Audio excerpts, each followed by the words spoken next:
Ya karena saya punya keyakinan kalau batu ini bisa menghidupi keluarga saya. Karena apa? Dulu orang tua dulu sering bilang pada mau makan batu apa? Lah alhamdulillah sekarang kenyataannya batu juga bisa dimakan, bahkan bisa menghidupi keluarga.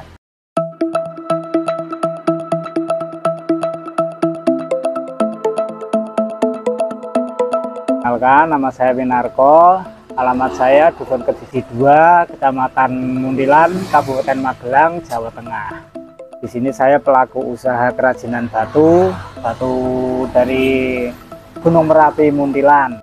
Di sini saya produksi bermacam-macam produk, salah satunya cobek, lumpang, ada asbak, tergantung pesanan, ada patung, relief, ada maesan. Pokoknya kita produksi tergantung pesanan. Awal mula saya usaha ini pertama ikut orang dulu, dan kenapa saya kepengen mandiri itu karena dulu ketika mau merit saya istilahnya pokoknya kalau sudah merit itu pengennya mandiri. Dari situlah saya punya keinginan untuk mandiri dan terjun di dunia usaha kerajinan batu. 2006 saya memutuskan untuk mandiri. Ya memang tidak mudah.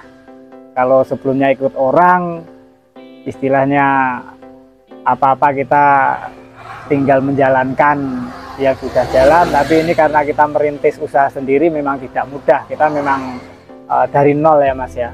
Modal pertama itu kalau untuk mesin ya Mas ya. Ini saya jujur cerita.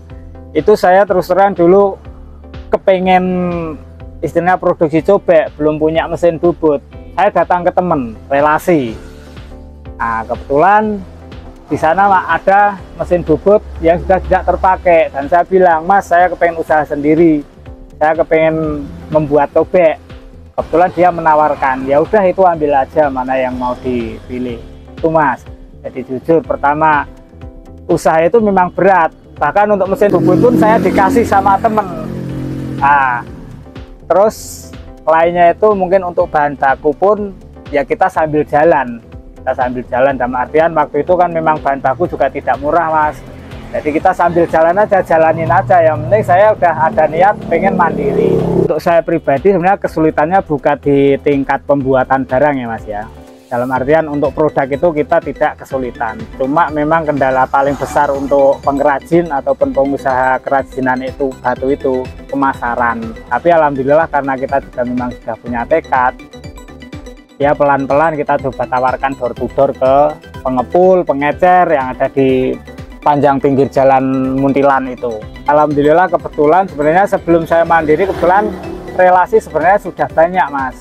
Ketika saya dulu ikut orang, di situ kan saya juga diberi kepercayaan, kalau boleh dibilang kan jadi tangan kanannya. Di situ saya sudah punya relasi banyak, termasuk Jogja, Bantul, itu saya sudah punya relasi.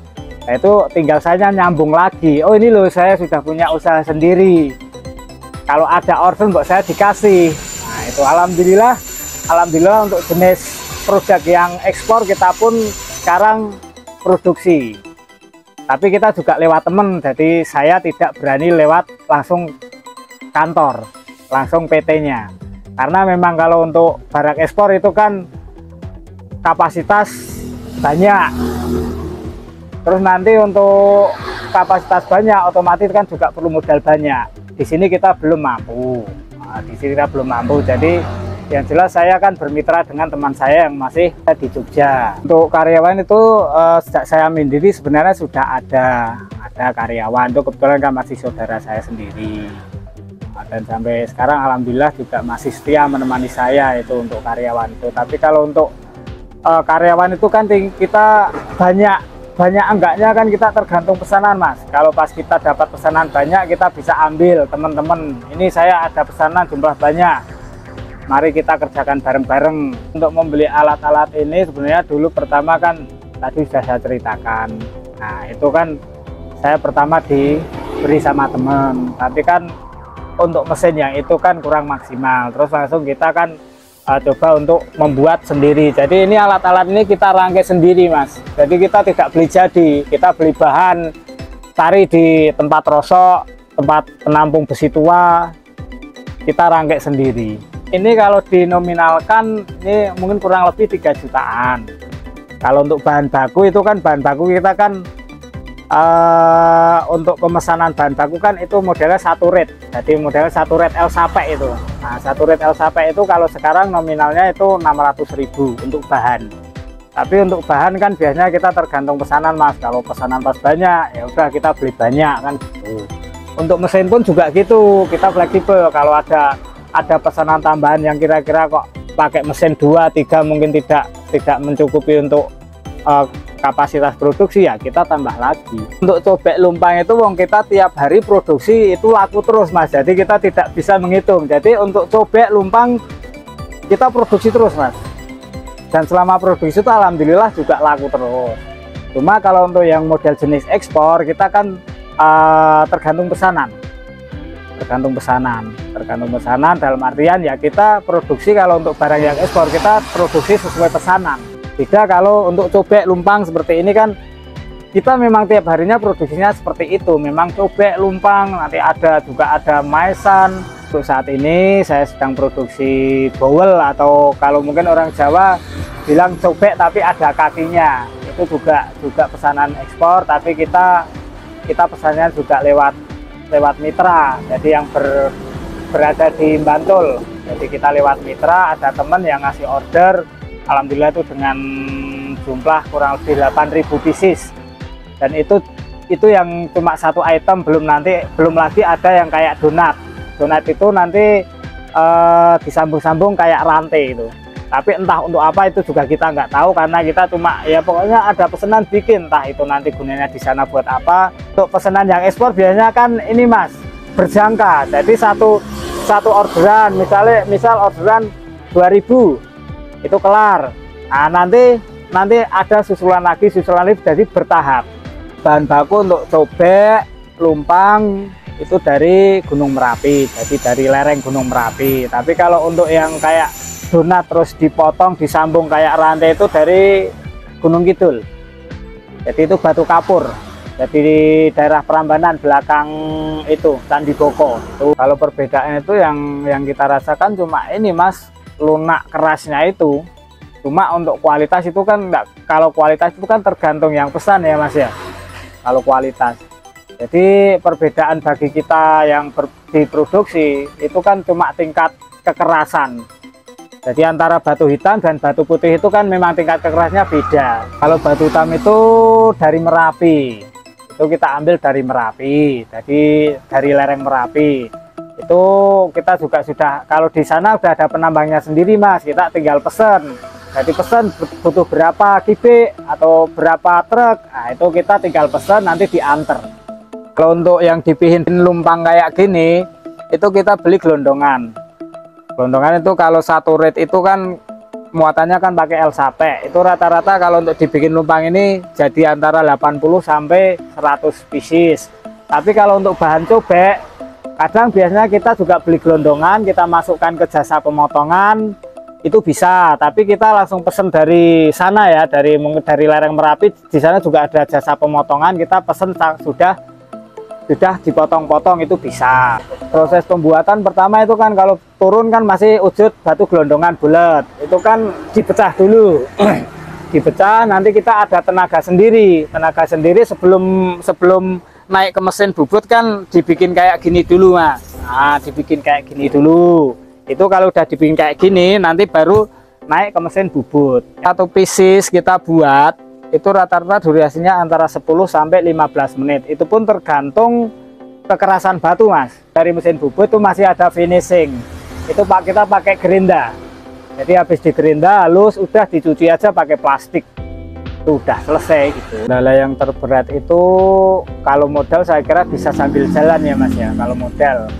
Tapi untuk pemasaran dulu memang awal-awal itu kan yaitu tadi saya bilang, sampai kita door to door ke pengepul, ke pengecer yang ada di pinggir jalan, kita tawarkan. Kadang ditawarin ada yang mau, ada yang tidak. Jadi dari awal saya bekerja sampai sekarang itu saya belum pernah pindah dari kerajinan batu. Itu memang saya tekad bulat sampai nanti kalau memang masih ada batu yang bisa diproduksi, saya tetap akan di kerajinan batu, karena memang saya juga suka seni.